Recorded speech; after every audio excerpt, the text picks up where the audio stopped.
Pékin Express à la découverte des mondes inconnus, de la Birmanie au Sri Lanka, en passant par le Bhoutan et le Nagaland. Vous êtes prêts? 3, 2, 1, partez! Bientôt, seront-ils prêts à découvrir des mondes inconnus? À fouler des sols que très peu de touristes ont visités. 8 binômes vont parcourir 10 000 km avec 1 € par jour et par personne. Dis-moi petit, est-ce qu'on peut dormir chez toi? Ils vont rencontrer des ethnies méconnues aux traditions ancestrales. Là, on est vraiment dans un autre monde. C'est comme si le monde s'était arrêté, en fait, ici. C'est un mode de vie très particulier qui s'écarte, mais totalement de ce que je vis, moi, dans ma vie de tous les jours. Exemple, la Birmanie, un pays ouvert aux touristes depuis seulement 3 ans. Jamais Pékin Express ne vous aura emmené aussi loin. La haine au pays des 1000 pagodes. Tout est parti d'une bagarre au mois de mars dans un commerce tenu par des musulmans. Le règlement de compte vire au massacre. 40 personnes sont tuées, le quartier musulman rasé.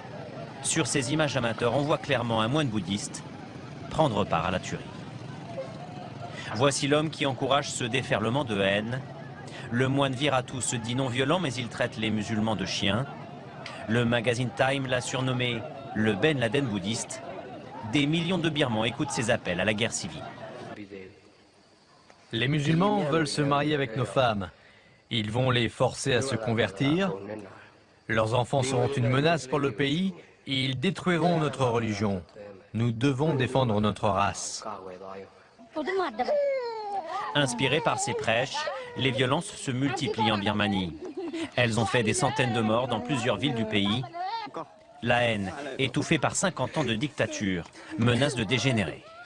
On parle de personnes qui sont découpées à la machette, qui sont brûlées vives dans leur maison, parce qu'ils sont Rohingyas, parce qu'ils sont musulmans. On est vraiment dans le climat qui prévalait, le climat délétère qui prévalait au Rwanda avant le mois de juin 1994. On sait aujourd'hui qu'une étincelle, une simple étincelle peut déclencher des massacres à grande échelle. C'est sa première avec nous sur RMC dans les GG. Stéphane Rothenberg, bonjour. Bonjour à tout le monde. Top Chef. Oui. Pékin Express. Aussi. Pékin Express, c'est la 10e saison. Déjà. Ouais. Ça passe vite. Ça passe vite. La première année, c'était Paris, Moscou, Pékin, la route du transsibérien. Et on se demandait même si on allait réussir, parce que c'était jamais fait. Et c'est pas évident, se dire d'arriver en stop au bout, c'est pas évident. Et puis depuis, on a fait du chemin. Alors justement, quand on a annoncé votre venue hier, depuis hier, on reçoit pas mal de mails. J'en ai pris 2, des coups de fil, des tweets. J'ai Adèle ici devant moi. J'ai Nordine aussi. Pouvez-vous faire remarquer à 12h30 à Stéphane Rothenberg qu'il n'est pas normal que Pékin se déroule en Birmanie, pays totalitaire. J'ai Nordine donc qui me dit la Birmanie aussi. On va vanter les mérites d'un pays qui est aux mains d'une junte militaire où en ce moment on expulse, on interdit les ONG. Il y a un génocide aussi sur une population musulmane et donc voilà. Alors c'est un grand débat et on peut effectivement décider d'aller nulle part. Ça peut être un choix. Je comprends tout à fait entre nulle part et la Birmanie. Ah oui, mais je comprends tout à fait la réaction de ces gens-là et je la respecte. Ensuite, moi je sais, enfant, j'ai vécu dans un pays bipolaire où la moitié du monde était claquemuré et on pouvait pas aller dans la moitié de la planète. On pouvait pas aller. On pouvait pas aller dans tous les pays soviétiques et inversement. Et les soviétiques ne pouvaient pas. Et tous les pays qui étaient c'était comme ça. Et ensuite, progressivement, on a pu quand même y aller. Alors ensuite, bien évidemment, on peut moi, je suis allé en Birmanie. J'ai rencontré des Birmans qui étaient. Il y a encore 2 ans, on pouvait pas aller. Et les Birmans n'avaient pas le droit de recevoir des étrangers chez eux. Je peux vous dire que ils sont, dans la plupart du cas, je crois, ravis de voir des gens enfin, ravis de pouvoir accueillir des étrangers. Alors bien sûr, c'est le moins qu'on puisse dire, ce pays n'a pas un système politique qui est encore au niveau des nôtres, même s'il y aurait encore beaucoup de choses à dire sur les nôtres. Et il y a beaucoup de choses qui ne vont pas dans ces pays-là, bien évidemment. Donc vous êtes en train de dire que le meilleur moyen de faire en sorte que ces pays se desserrent, c'est d'aller faire des émissions là-bas et de les montrer, quoi. Je crois. Alors, bien sûr, mais en faisant fi des atteintes aux libertés. Oui, mais est-ce que vous en parlez par exemple dans le Pékin Express? Alors, c'est évident qu'on n'est pas une émission de news. Ouais. On n'a pas à changer de rôle. On est un programme de divertissement.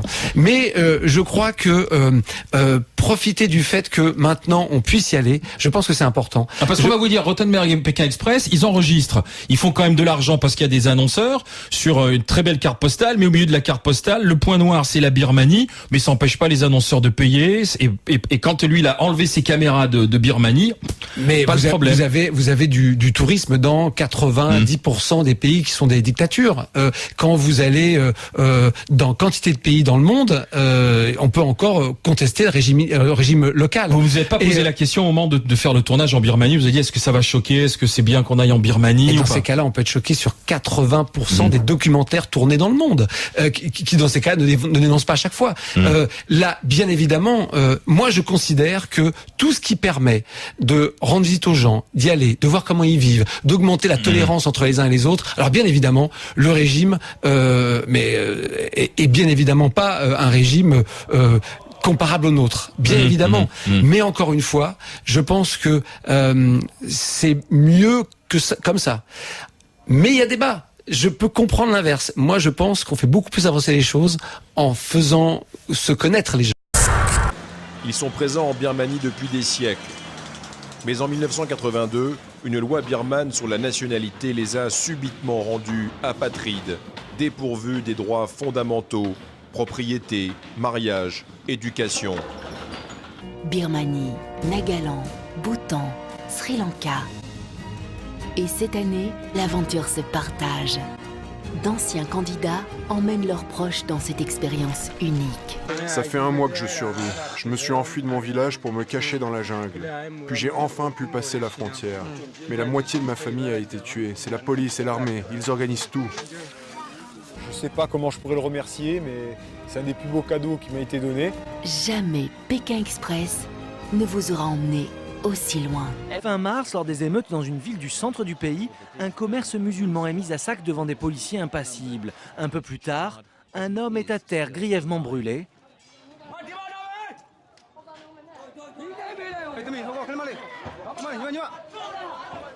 À 2 mètres de lui, un policier regarde sans intervenir. Le lendemain, tout un quartier musulman est incendié.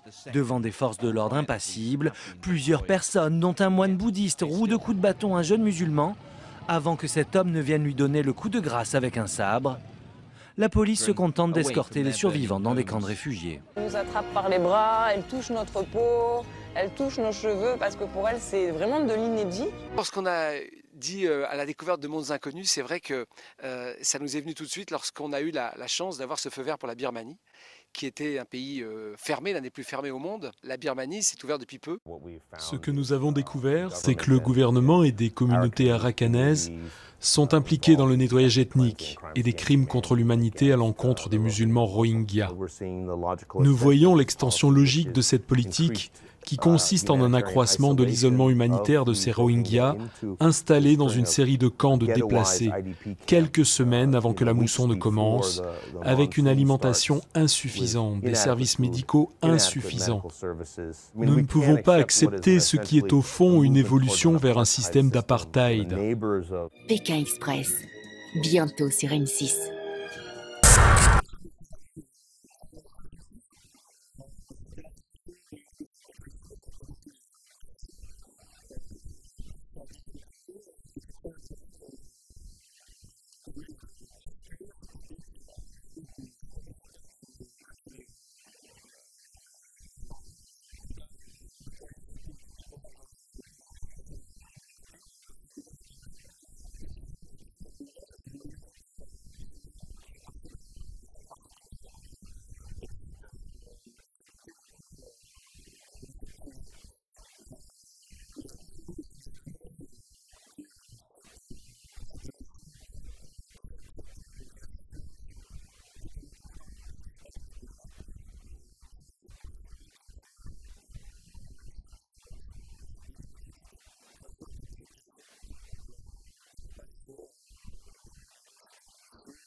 C'est vraiment la mise en place d'un génocide, on peut utiliser ça. Aujourd'hui, comme je vous le disais précédemment, on est réunis pour dénoncer cette émission scélérate, j'ai envie de dire, qui va divertir la population.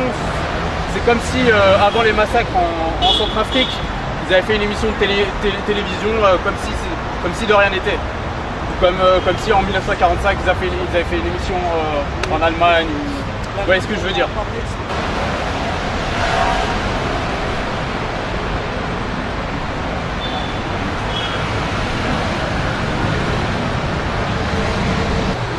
L'ONG concluait en rappelant que tout portait à croire que nous soyons à la veille d'un nettoyage ethnique de grande ampleur.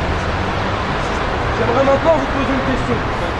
Est-il possible, est-il vraisemblable que les dirigeants d'un média comme M6 ignorent ce que chacun sait aujourd'hui au sujet de la tragédie birmane qui se déroule sous leurs yeux?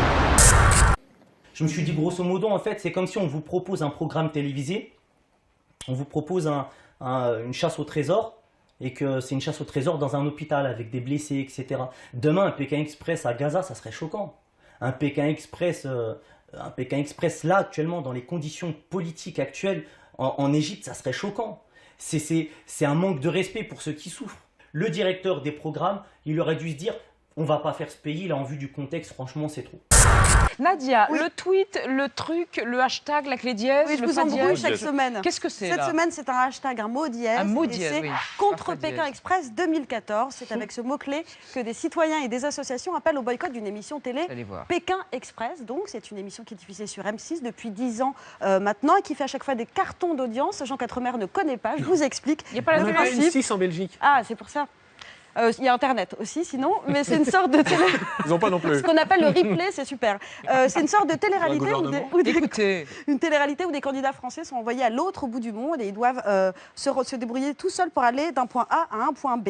Alors cette année, la production a choisi comme destination la Birmanie pour de nombreuses raisons. C'est très beau, c'est très peu cher. Et pour le tournage, c'est très bon marché, effectivement. Mais ce que la plupart des touristes ignorent, c'est qu'un véritable massacre est en train de s'y dérouler. Les Rohingyas, c'est une minorité musulmane de 800 000 personnes, sont persécutées, c'est peu de le dire, par les bouddhistes extrémistes depuis un moment maintenant. Le mois de janvier dernier a été particulièrement meurtrier, ce qui a amené un certain nombre d'ONG à dire qu'il pourrait s'agir du prochain Rwanda. Et c'est ce qui a motivé la colère de ces internautes.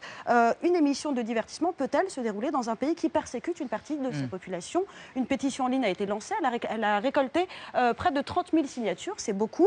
Ça allait tellement loin, cette mobilisation, que la chaîne a fini par se fendre d'un communiqué sur sa page Facebook pour expliquer que oui, on est désolé, mais notre intention, notre but, c'est de vendre du rêve. Et ils ont effectivement vendu du rêve mercredi soir, puisque l'émission a été diffusée. Évidemment, tout ça, ça va au-delà d'une simple histoire d'émission télé, parce que c'est le silence général autour de cette communauté qui est assourdissant. Par exemple, cette semaine, le prix Nobel de la paix Aung San Suu Kyi, ex-opposante, actuelle députée, était en France. Elle a rencontré François Hollande. Et le moins qu'on puisse dire, c'est qu'elle a été assez peu loquace sur le sujet. Elle s'est contentée de parler de tensions interethniques. Elle est en campagne. Elle est en campagne. On se rappelle que l'an dernier, son attaché de presse avait gaffé en déclarant que selon elle, la minorité musulmane n'existait pas, qu'il n'y avait donc pas de problème. Et cette attitude lui avait valu ce titre-là sur le site de CNN. La Lady a-t-elle perdu sa voix? Et rappelons effectivement qu'elle est candidate pour la présidentielle de 2015 et que les Rohingyas ne représentent que 1,5% de la Et que le nationalisme est très fort là-bas en Birmanie.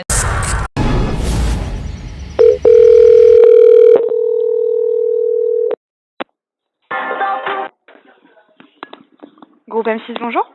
En termes d'éthique, pour moi, en tant que standardiste, je suis désolée, mais sinon, ça m'empêche pas de dormir la nuit.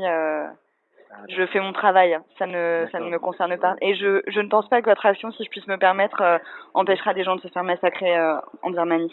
Ah, vous pensez Voilà ce que j'en pense. Je pense que les réclamations n'ont aucun intérêt pour la population locale. Voilà ce que j'en pense. D'accord. Voilà, monsieur. Je vous remercie de votre appel. Au revoir. D'accord.